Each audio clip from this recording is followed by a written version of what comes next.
Inicialmente eu peço desculpas por falar em português, né? Não tenho influência alguma em espanhol.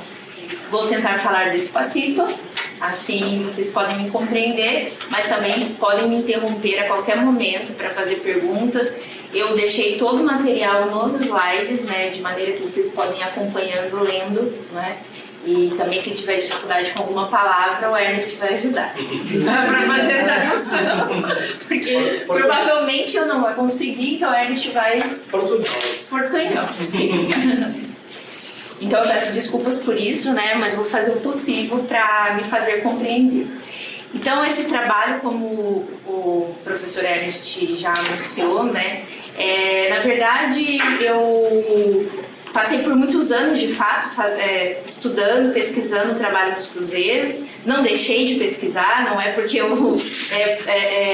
não gosto mais de estudar isso, não tem nada sobre isso. É porque, na verdade, algumas questões teóricas eu achei que seria importante explicá-las antes de falar sobre o trabalho em cruzeiros e o trabalho em geral na área do turismo, né? Portanto, hoje é uma apresentação puramente teórica, de reflexões que vêm sendo feitas no campo do feminismo marxista, né, no Brasil e, na verdade, em toda a parte do mundo, com uma perspectiva decolonial. Então, são teorias que plenamente poderiam ser aplicadas para o caso dos cruzeiros, o trabalho dos cruzeiros, bem como em outras atividades características do turismo, hotéis, restaurantes, etc. E tem o título, né, Imigração, Trabalho reprodutivo e gênero na indústria da hospitalidade. Por que eu comecei a pensar sobre isso e fazer essa reflexão? Essa notícia, né, ela viralizou, como dizem na língua portuguesa, né, tornou-se viral na língua portuguesa, alguns anos atrás no Brasil, de uma agência chamada Repórter Brasil, que é destinada somente a investigações sobre trabalho escravo. Né? E aí, essa notícia me chamou a atenção. Domésticas das Filipinas são escravizadas em São Paulo, trabalhando por meses, sem descanso e sem alimentação suficiente. Imigrantes viviam em situação de trabalho escravo dentro de condomínio de alta renda, né? Em casas de alto luxo, fazendo esse trabalho doméstico. O que chama atenção na reportagem, na verdade, não que seja tão inédito assim, né? Porque, infelizmente, a prática do trabalho escravo, em especial a prática do trabalho escravo em âmbito doméstico, já é, infelizmente, algo recorrente, segundo a Organização Internacional do Trabalho. O que chama atenção nessa reportagem é o fato de que essa população migratória, né, esse fluxo migratório, esse fluxo migratório não era tão comum, ou seja, o que era mais comum era o fluxo migratório sul-norte, né, pensando aí em escala global, na Divisão Internacional do Trabalho. Trabalhadores com mais baixa escolaridade procuravam países onde teriam melhores condições de vida e de trabalho, como nos Estados Unidos e na Europa, né? Então isso chama atenção porque aí esse é um fluxo sul-sul, né? Filipinas para o Brasil, que é também um país periférico, o Brasil, né, de onde eu falo, um país periférico, mas do ponto de vista regional, ele representa uma certa centralidade para a América do Sul. Mas aí a reportagem não parou aí, né? A reportagem continua. Hotéis de luxo também tinham problemas. Então foi constatado por esse mesmo grupo de fiscais do trabalho, encontrou que essa mesma agência recrutadora, né, de Filipinas, trabalhadores filipinas, que vinham contratar essas pessoas para trabalhar como domésticas, babás, e outros trabalhos no âmbito da casa, né, da família, também estavam sendo contratadas para trabalho em hotéis, né? Então, não foi constatado trabalho escravo, mas encontraram uma série de irregularidades entre as filipinas que são trabalhadoras dos hotéis, em especial do Hotel Spa Lake Villas, que se intitula, abre aspas, o hotel de luxo em São Paulo mais premiado do Brasil. Então, diversas irregularidades foram encontradas, né? Salário pela metade, sonegação de INSS e FGTS, INSS e FGTS. FGTS é um fundo de garantia por tempo de serviço, INSS é como a Previdência, pensión, para esquecer. Seguridade Social, sim, isso mesmo, sim. Seguridade Social para nós outros. Então não havia esse pagamento, né? E elas também não concediam alimentação para esses trabalhadores. Os salários pela metade, na verdade, o que os empregadores alegavam é porque o custo que eles tiveram para trazer as trabalhadoras, né, para o Brasil, das Filipinas para o Brasil, além da documentação, etc., estava sendo reduzido no salário. Portanto, era como uma dívida que os trabalhadores haviam contraído para trabalhar nesse local, e por isso esse salário que era pago pela metade. Vejam, isso tudo me despertou uma curiosidade muito grande para entender um pouco sobre o que se passa com o mercado, né, com a mão de obra filipina e esse fluxo de trabalhadores filipinos, não só pelo Brasil, mas pelo mundo em especial, né? Na verdade, o maior fluxo de imigrantes filipinos é para a região mesmo da Ásia, né? Mais de 80% vão para países asiáticos. E os outros para a Europa, Estados Unidos e também a América do Sul. Vejam que do total, né, desse dinheiro que é enviado desses trabalhadores filipinos imigrantes de outros países para as Filipinas, representa 10% do PIB das Filipinas. Isso começa a despertar uma grande curiosidade em mim para entender que ocupações esses trabalhadores filipinos estão galgando, né, em diversos lugares, em especial naquilo que toca a todos nós, né, na área de turismo. Vejam que mais de 70%, 4 em cada 10 filipinos estão em ocupações que eles chamam de elementares, né? Ocupações que estão na área que não exige tanta qualificação.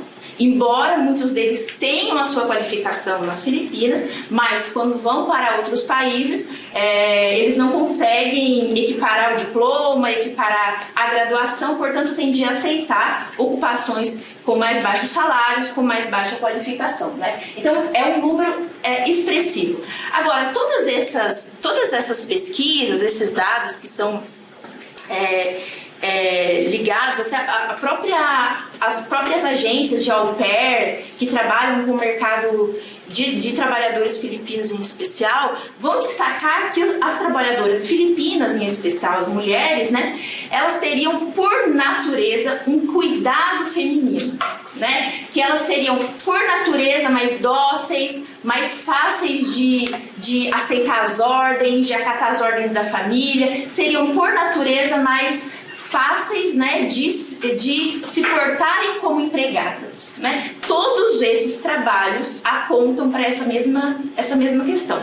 Isso passa a ser, se não choca a todos nós, né, no mínimo muito estranho, né, muito esquisito que isso se repita, né, e esses termos se repitam. Então isso passa a ser de uma curiosidade, passa a ser para mim um problema de pesquisa mesmo, né. Então, de fato, o que isso representa, né, do ponto de vista do que essa teoria da reprodução social, né, está dizendo sobre esse trabalho doméstico que é atribuído comumente às mulheres, a esse papel de que eu acabei de dizer, abre aspas, né, que as mulheres teriam um maior cuidado, uma maior disposição para cuidado, para comida, para limpeza, os cuidados da casa e etc. Então vejam, a literatura sobre esses processos migratórios vai destacar que o quadro de pobreza dos países vivenciados nos países periféricos, em especial, né, impulsiona a procura por oportunidades de trabalho em países centrais do capitalismo. Isso em escala global, como também em escala regional. Por exemplo, o caso do Brasil, recebendo fluxos migratórios importantes, principalmente da Venezuela e do Haiti, há uns anos atrás, agora mais especialmente da Venezuela. Aqui é outra questão muito interessante, que é sobre a questão da mão de obra qualificada. Eu coloquei entre aspas por uma razão em específico, né? Muito se atribui o trabalho doméstico, esse trabalho reprodutivo, ou mesmo o trabalho das camareiras, né, que seria um trabalho de mais baixa qualificação, entre aspas, mas se confunde muito, pelo menos na língua portuguesa, não sei como é no espanhol, né, no castelhano, se confunde muito com qualificação e escolaridade. Vejam, quando a gente diz que um trabalho de mais baixa escolaridade é algo que se pode mensurar, né? Então, bom, ele tem o primeiro grau, o segundo grau, então tem um nível que você consegue mensurar do ponto de vista internacional, inclusive, para dizer qual é o nível de escolaridade que aquela pessoa chegou. Em geral, a gente utiliza de maneira muito equivocada falar qualificação, né? Porque essas mulheres, quando você diz que são de mais baixa qualificação, e aí por isso eu estou utilizando entre aspas, há um debate que eu acho que precisa ser feito, né, sobre a fala de qualificação, porque elas são muito e altamente qualificadas, extremamente qualificadas, né? Elas e aqui eu estou falando das mulheres, mas esse é o caso de vários outros tipos de trabalho que também envolve o trabalho masculino, mas eu estou falando especialmente das mulheres, o trabalho doméstico, o trabalho... elas conseguem, agora na pandemia, isso ficou muito bem claro, né, de trabalhando com outras áreas que sequer eram do know-how, da expertise dela anteriormente, aprenderam, né, assim, de maneira muito instantânea a se virar para poder fazer alguma coisa, uma comida diferente para vender, né, comercializar algo que já fazia, um artesanato, uma artesania, algo desse tipo, para conseguir se sustentar nesse período de pandemia em especial. Vejam, se isso não é alta qualificação, eu não sei o que é qualificação, né? Então, há um debate que eu acho importante que deve ser feito em relação a isso. Bom, mas aí a gente chega finalmente no trabalho reprodutivo. O que é esse trabalho reprodutivo? A teoria da reprodução social. Resumidamente, a gente poderia dizer que são atividades, comportamentos, emoções e responsabilidades que são necessárias para manter a vida.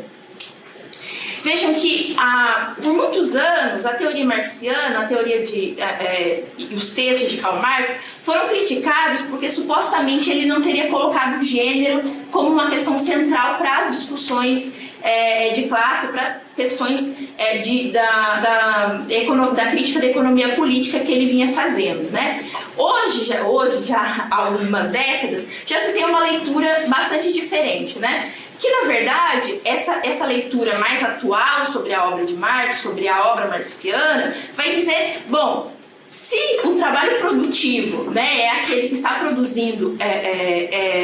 produzindo valor para o capital, e, portanto, esses trabalhadores que estão atuando ali, né, gerando mercadoria, eles estão criando novas mercadorias, ele por si como o próprio Marx diz, uma mercadoria especial. Ele esse trabalhador, essa força trabalhadora, também é uma mercadoria, porque ela vende sua força de trabalho para sobreviver.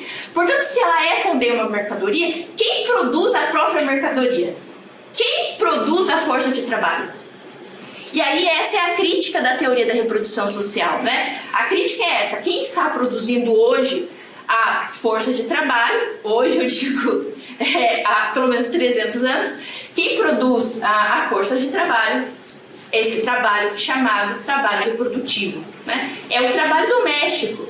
Isso vai envolver tudo mesmo, né? Do trabalho da casa, o trabalho do cuidado com as crianças, da limpeza, inclusive do sexo também, né? Isso está envolvendo todas as áreas do âmbito doméstico, do âmbito privado, que fazem a classe trabalhadora, a força de trabalho existir como tal. Porque senão não seria possível. Inclusive num dos últimos trabalhos, né, da Silvia Federici, ela vai dizer que a casa é uma fábrica de trabalhadores. É lá que se produz a classe trabalhadora.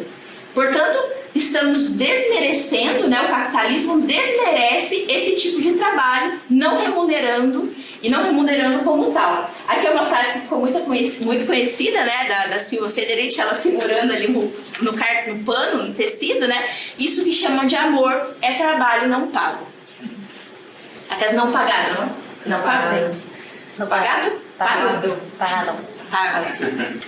Bom, nessa mesma linha, né, nessa mesma linha teórica, outras pesquisadoras também vão seguir aí nessa discussão. Bhattacharya vai dizer assim, né, se a força de trabalho produz valor, como a força de trabalho ela mesma, por si, é produzida? Certamente os trabalhadores não brotam do chão e chegam a mercados frescos e prontos para vender sua força de trabalho para o capitalista. Então, ela diz, né, abre aspas, se a economia formal é o local de produção de bens e serviços, as pessoas que produzem tais coisas são elas mesmas, né, por si, produzidas fora desse âmbito da economia formal, a um custo que é muito baixo, aliás, a custo zero para o capital. Porque esse trabalho reprodutivo é um trabalho, como a gente viu ali na imagem anterior, é um trabalho que não é pago. Esse trabalho não pago custaria, né, valeria, aliás, muito dinheiro se ele fosse pago, né? Há algumas pesquisas que vão dizer, né, que o trabalho doméstico valeria mais de 10 trilhões de dólares que não é pago às mulheres anualmente. Bem, e aí a gente chega na hospitalidade. O que tudo isso que eu estou dizendo, né, tem a ver com hospitalidade? Todos os livros de hospitalidade, mesmo os mais clássicos, do Ashley, isso internacionalmente, no Brasil a gente tem outros autores também que vão falar sobre hospitalidade nessa mesma linha, né? Vamos dizer que é um ato humano, né, ali de receber, de acolher, de hospedar, de alimentar, de divertir. Esse é o que é a hospitalidade. Todos esses livros vão dizer, basicamente, nesses mesmos termos, né? Alguns vão fazer alusão à teoria da dádiva de Marcel Mauss, né? Do dar, receber, retribuir. Então, essa teoria da hospitalidade já está, de alguma certa forma, internacionalmente consolidada. Mas há questões importantes que são pouco discutidas no âmbito dos teóricos da hospitalidade. Esse livro do Ashley, Em Busca da Hospitalidade, é um capítulo em especial, que é um livro organizado, né? Então, agora eu não me recordo de fato quais são os autores que escrevem esse capítulo, e é um capítulo que vai falar sobre como é o trabalho na indústria da hospitalidade. E eles vão chamar atenção, aqui coloquei no último. Ai, meu Deus. Isso escreve? Sim. Eu não sabia. Não passa nada. Não passa nada. Cheguei daí. Ok, isso aqui. Esse. Eles vão dizer assim, abre aspas, o setor da hospitalidade está muito mais preocupado com as funções íntimas e físicas dos clientes, comer, beber e dormir, e a arrumação depois dessas atividades. Se eu apagar aqui para vocês esse livro, porque eu já pus o título, e se eu falar só essa frase aqui, vocês vão pensar a primeira coisa no quê? No âmbito doméstico. Porque são exatamente os mesmos verbos e as mesmas funções. Comer, beber e dormir e arrumar o quarto, o espaço depois dessas atividades. Veja que então a hospitalidade comercial, essa que é utilizada em especial nos hotéis, mas também há outros espaços de hospitalidade, eles são, em termos de funções, muito semelhantes ao espaço doméstico, né? De fato, o que vai diferenciar, né? Na verdade, há mais questões que os aproximam do que os diferenciam. Então, são os papéis de gênero muito demarcados, tudo isso está nesse capítulo do livro da hospitalidade, não sou eu que estou dizendo, né? A supremacia da vontade do cliente, ela é constituída principalmente por mão de obra não qualificada, semi-qualificada, braçal, etc. Várias coisas que a gente já sabe. Há também um livro, esse é um livro que não tem tradução, é um livro em português, né, que eu gosto muito, ficou um pouco distorcido ali, mas se chama A Seu Dispor. Eu não sei como... A sua disposição, sim. Ele vai fazer uma investigação profunda, esse livro é muito bom, uma pena que não tenha tradução. Ele vai fazer uma investigação profunda sobre a identidade do trabalhador no setor de serviços. Ele vai dizer assim, bom, até onde termina o que é trabalhador de serviços e onde começa o servilismo? Onde termina e começa a subserviência, começa a ser servil, né? Há um limite para isso? Então essa é uma discussão interessante. Só que aí é o primeiro momento que ele vai associar, né, o trabalho de serviços da indústria da hospitalidade com aquilo que eu vinha dizendo sobre o trabalho reprodutivo. O trabalho reprodutivo, realizado na esfera doméstica, constitui a face oculta dos principais serviços subalternos, né? Domésticos de limpeza e conservação, manutenção e reparação, de alojamento e alimentação, de cuidados pessoais com crianças, idosos e doentes, serviços sexuais também, né? O trabalho em serviços de baixa qualificação, de novo, bem entre aspas, porque eu não gosto realmente de a gente dizer que há baixa qualificação, prefiro dizer baixa escolaridade. Sobretudo, os serviços pessoais interativos conservam sob complexas formas simbólicas o estigma da servidão. Em especial de um livro, né, que a gente está dizendo, de um autor da onde eu venho, né, do Brasil, que é marcado por 300 anos de escravidão, né, e portanto tem muito latente isso, é muito presente essas formas de servidão no trabalho, no mercado de trabalho como um todo, mas isso vai se reproduzir também de maneira especial no trabalho na indústria de serviços. Para concluir, portanto, o trabalho reprodutivo e o trabalho na indústria da hospitalidade carregam semelhanças em termos de conteúdo, em termos de desvalorização, escrevi errado, troquei uma letrinha, desprestígio. Então, fazendo um paralelo com a fala da Silvia Federici, se casas são fábricas privadas de trabalhadores, os espaços de hospitalidade podem ser identificados como fábricas comerciais de produção e reprodução de trabalhadores. Não pode haver, portanto, dignidade no trabalho na indústria da hospitalidade, enquanto a indústria da hospitalidade reproduzir essa exploração do sistema capitalista patriarcal que já ocorre no âmbito doméstico. Mas não nos desesperemos. Há uma frase final, e aí eu concluo, né, que eu gosto muito. Essa frase é do livro Ponto Zero da Revolução. Abre aspas. Por meio das ocupações de terras, da agricultura urbana comunitária, das ocupações habitacionais, da criação de várias formas de troca e redes de intercâmbio, de ajuda mútua, de formas alternativas de cuidado com a saúde, está começando a emergir uma nova economia, que talvez possa converter o trabalho reprodutivo de uma atividade opressiva e discriminatória em um campo de trabalho mais libertador e criativo para a experimentação das relações humanas. Muito obrigada.